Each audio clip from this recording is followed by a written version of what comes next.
Hey guys, this is Professor Janacek, and I want to go over an example of solving a non-homogeneous differential equation using the method of undetermined coefficients. It's a really kind of fun process, so let's get into it.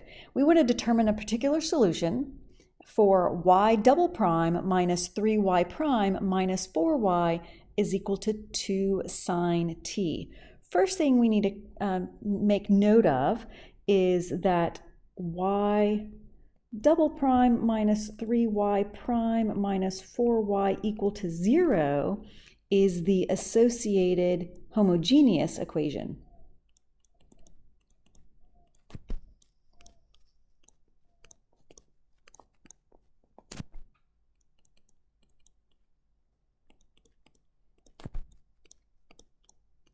And if we were to solve this, we would have, let's see, r squared minus 3r minus 4 equal to 0 is called the auxiliary or characteristic equation.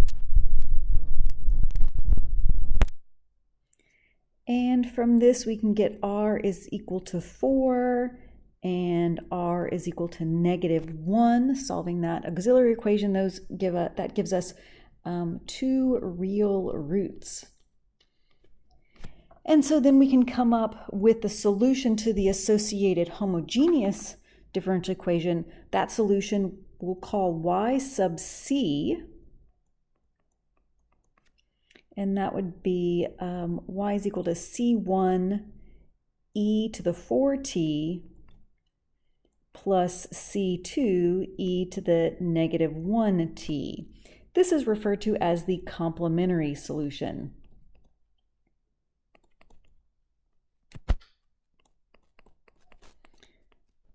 So the solution to the associated homogeneous differential equation is called the complementary solution.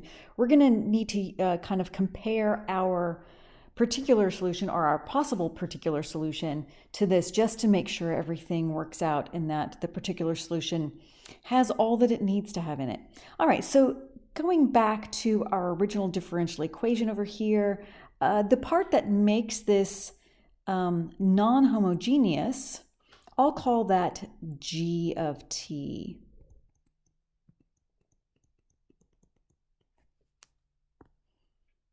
So that's the 2 sine t.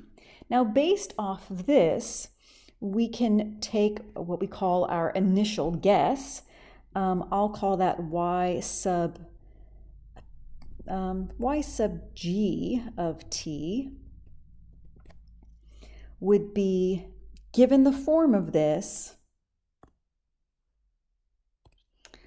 we would say that is, what is that?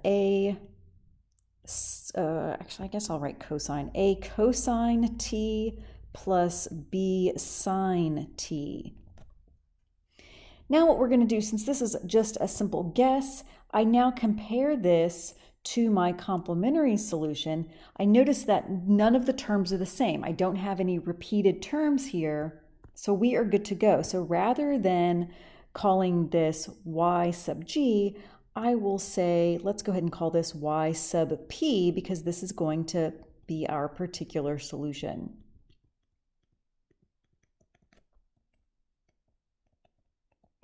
This is the form of our particular solution.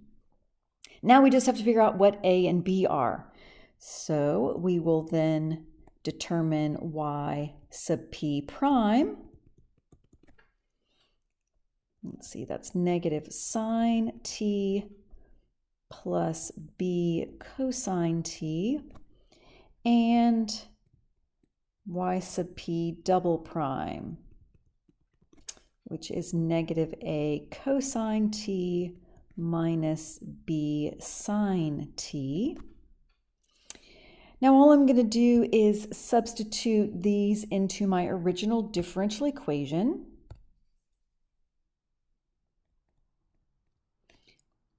That gives us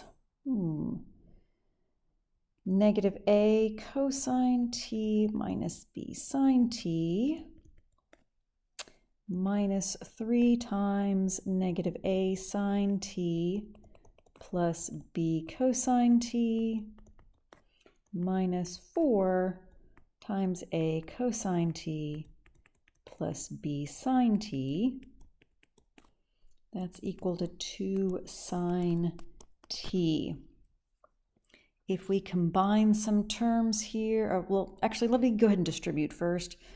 Let's see, that gives us negative a cosine t minus b sine t plus 3a sine t minus 3b cosine t minus 4a cosine t minus 4b sine t. Watch these positives and negatives. Still equal to 2 sine t. Let me go ahead and combine the sines and the cosines, get my t terms together. So let's see, we have, putting all the cosines together,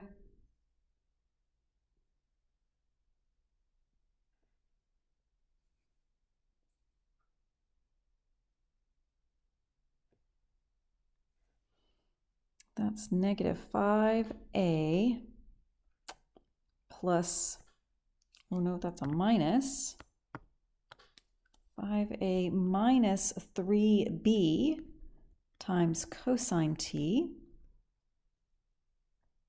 and all the sine t terms, we get 3a minus 5b times sine of t is equal to 2 sine t.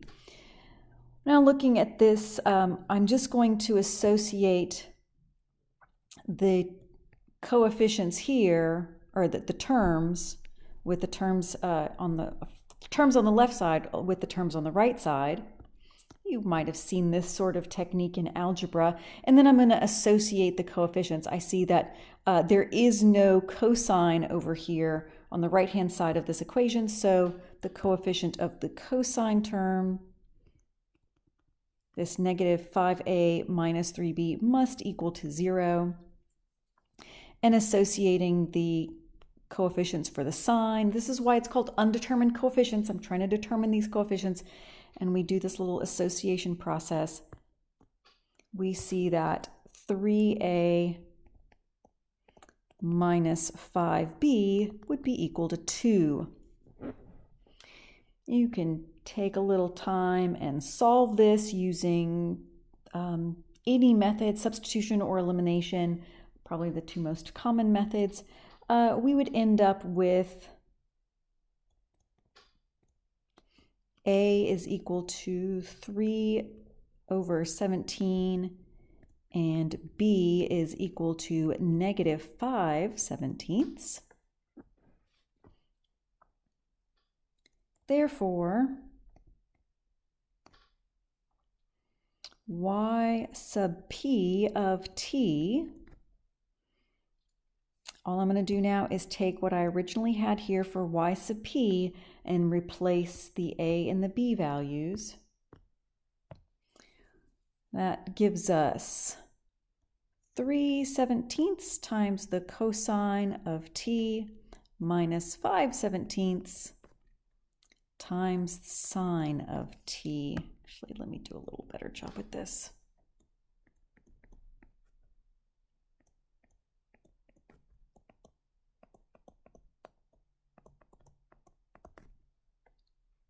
And there you go. This is our particular solution.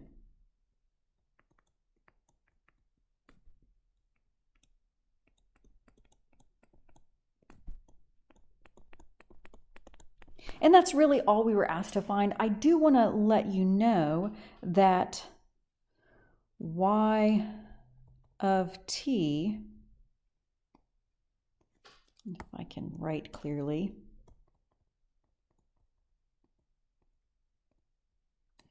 y of t equal to, notice I'm going to take the complementary solution, the complementary solution along with this particular solution. I'm going to put them together. and just call it y, not y sub anything. Let's see, so y of t equal to c1 e to the 4t plus c2 e to the negative t plus 3/17 cosine t. I'll make sure that's a clear 3/17 cosine t minus 5/17 sine of t. This is the general solution.